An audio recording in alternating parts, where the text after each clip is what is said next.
6 වෙනි ශ්‍රේණියේ විශේෂයෙන් ඉංග්‍රීසි මොඩියුලයේ තිබෙන සමහර දේවල් සම්බන්ධයෙන් සහ තවත් කරුණු කීපයක් සම්බන්ධයෙන් සමාජයේ යම් ව්‍යාකූලත්වයක් පැන නැගිලා තිබෙන බව අපි දන්නවා. ඒ ව්‍යාකූලත්වයට විවිධාකාර හේතු බලපාලා තියෙනවා. සමහර කෙනෙක් මේක දේශපාලන අරමුණෙන් පාවිච්චි කරනවා.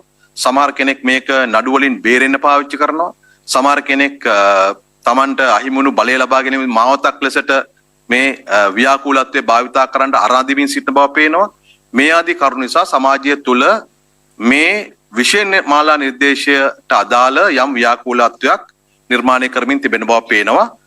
අපි පැහැදිලිව විශ්වාස කරන රජයක් හැටියට අවම අවිශ්වාසයක් හෝ තබාගෙන මේ අධ්‍යාපන ප්‍රතිසංස්කරණ එලෙසටම ඉදිරියට යන්නට බැහැ කියන එක වෙනස්කම් සිදු කළ යුතුයි කියන එක අපි පිළිගන්නවා.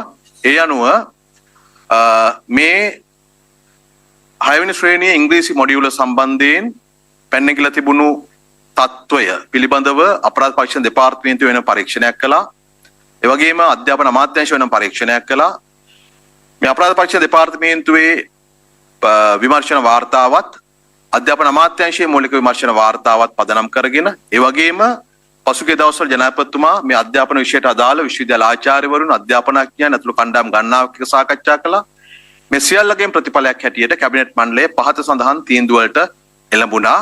ඒ තමයි දැන්ට ආරම්භ කරලා තිබෙන මේ කුළුණු පහකින් යුත් අධ්‍යාපන ප්‍රතිසංස්කරණ වලට අදාළව පළවෙනි ශ්‍රේණියේ ප්‍රතිසංස්කරණ වෙනසක් නොකර ඉදිරියට අරගෙන යන්නට 6 වෙනි ශ්‍රේණියේ මොඩියුල් එක විශේෂයෙන්ම ඉංග්‍රීසි මොඩියුලය චලි සමාලෝචනයෙන් ලක් කිරීම සඳහා කාලය ලබා ගන්නවා. ඒ අනුව 6 ශ්‍රේණියේ මේ විෂයමාලා ප්‍රතිසංස්කරණය 2027 වසරේදී ආරම්භ කරනවා. 2026 වසරේදී ආරම්භ නොකර